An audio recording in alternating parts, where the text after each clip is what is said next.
In today's video, we are going to take a look at the situation in China. Most of you guys remember what I was sharing on Twitter before suspending my account, intel about China and Russia. So what is going on? As I explained before, they have a food crisis that they should fix around 2025, 2026. But they missed the opportunity. They are not going to be able to fix the situation. So now this is what is happening in China today. The private sector, it's moving away. As you guys know, this is nothing new. And back in 1960s, under Mao Zedong regime, one thing happened. And this is a very key point to understand what is going to happen in the near future. So they started the implementation of something called the logistic and supply centers all over China.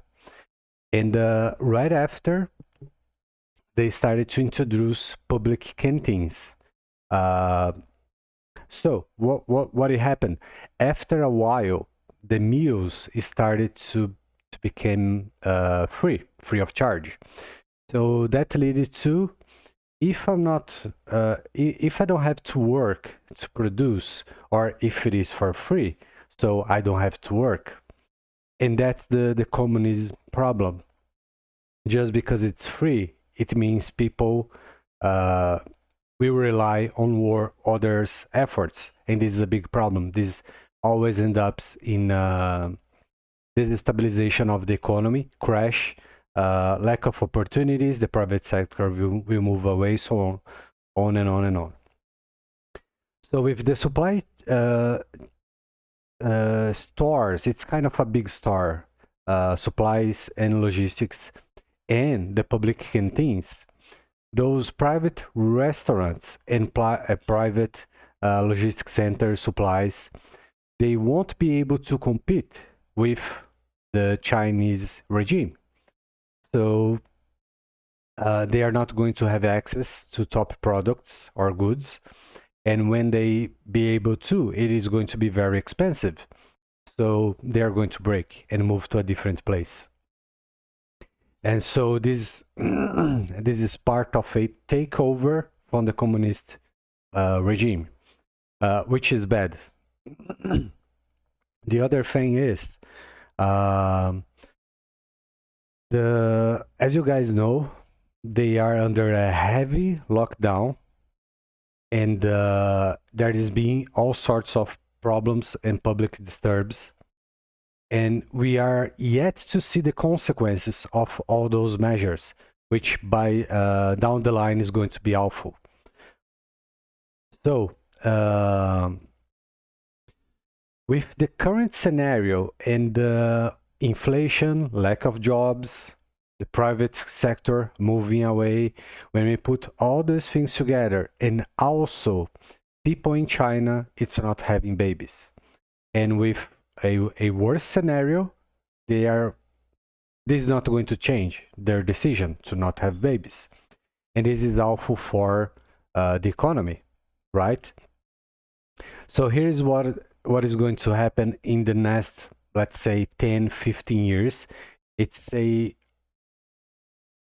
downwards event where the population will start to decrease slowly but continuously.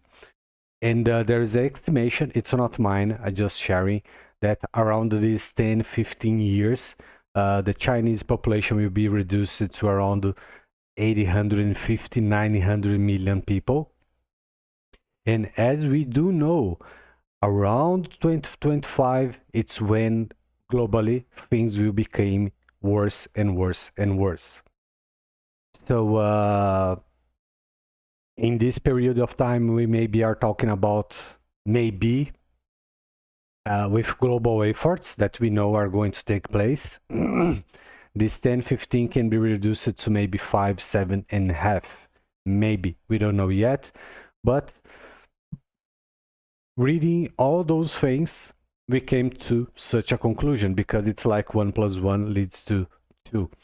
So it is very unlikely to have a change, because even a positive change today would lead to a, a long time, multiple years to fix the situation.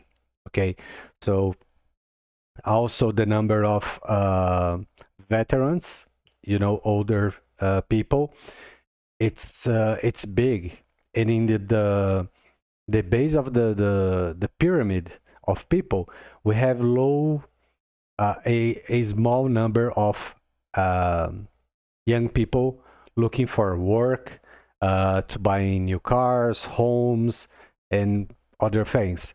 So this leads also to a slowdown in the economy, because these people are the ones who project the economy. So if they're not having babies, they are not buying homes.